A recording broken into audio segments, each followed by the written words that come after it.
अपनी वाणी से, अपने कर्मों के द्वारा उनको श्रद्धांजलि व्यक्त करता हूँ।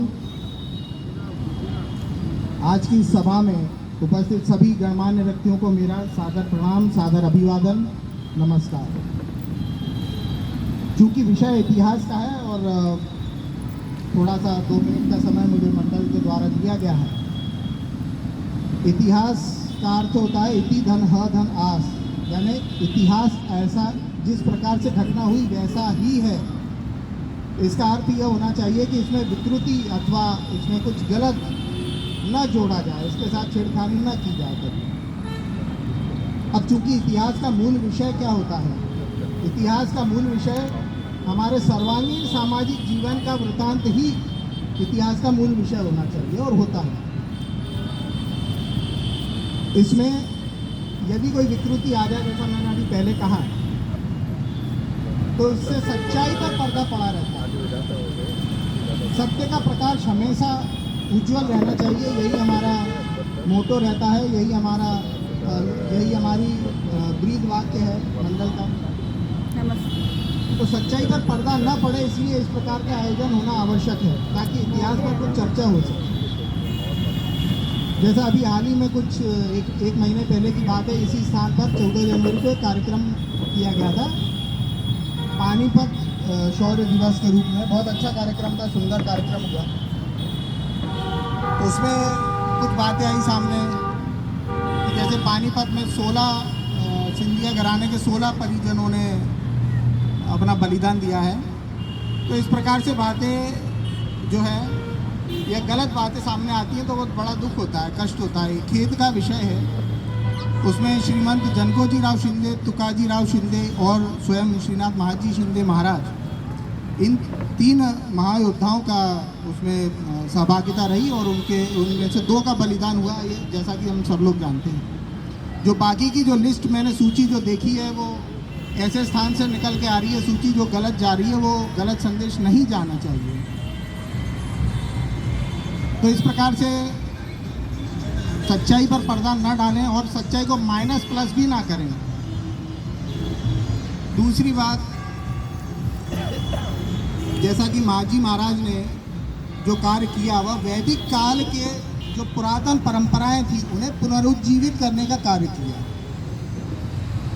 वे एकमात्र ऐसे शासक थे जिन्होंने अपने भारत की संपदा जो मुगलों द्वारा और इस्लामी आक्रमणकारियों द्वारा जो लूटी गई थी और देश के बाहर ले जाई गई थी, वो पुनः जीत कर भारत में वापस लाने वाले ऐसे एकमात्र शासक रहे। लाहौर में जो सूबेदार था, अहमद शाह अब्दाली का नातेवाईक रिश्तेदार था, मोहम्मद शाह अब्दाली दुर्रानी,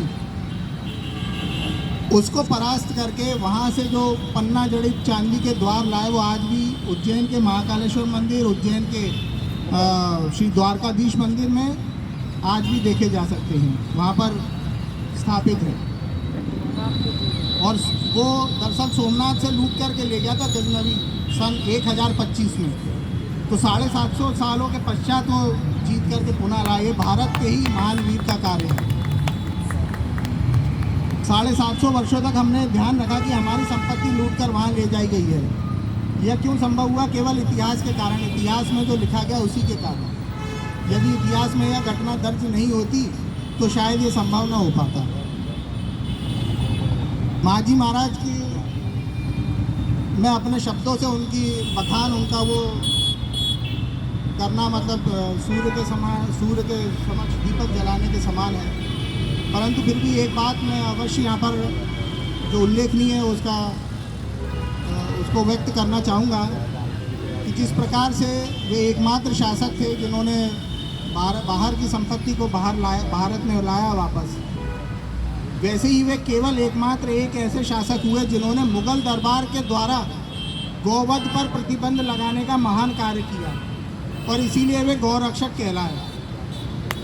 मुगल बादशाह शाह आलम द्वितीय के समय में ये केवल महाजी महाराज का ही पराक्रम और उनकी वीरता थी जिनके द्वारा मुगल इमाम, जो मुख्य काजी जो इमाम हुआ करता था मौलाना, उनका उसके हस्ताक्षर से एवं बादशाह के हस्ताक्षर से यह फरमान जारी किया गया कि संपूर्ण भारत में कहीं भी किसी भी राज्य में गौवंश पर अत्याचार नहीं होंगे, उनकी हत्या नहीं होगी।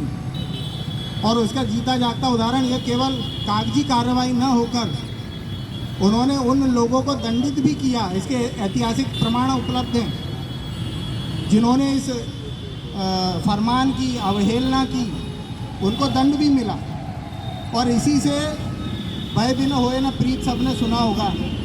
इसी कारण से उनके राज्यकाल में, उनके शासनकाल में संपूर्ण भारत में, मेरा संपूर्ण भारत कहने का अर्थ है अटक से लेकर कटक तक, उत्तर सतलुज से लेकर नीचे कृष्णा कावेरी तक, जो मराठा साम्राज्य था, जो जिसको हम हिंदवी स्वराज्य कहते हैं, जिसकी प्रेरणा हमें महान छत्रपति शिवाजी महाराज द्वारा मिली, उनके स्वप्नों को साकार करने वाले दिल्ली दिग्विजय वीर, जिसको हम बार बार बोलते हैं, केवल दिल्ली नहीं, अटक दिग्विजय वीर बोलना चाहिए उनको, क्योंकि 1785 से लेकर 1794 तक वहाँ पर शिंदे शासन था।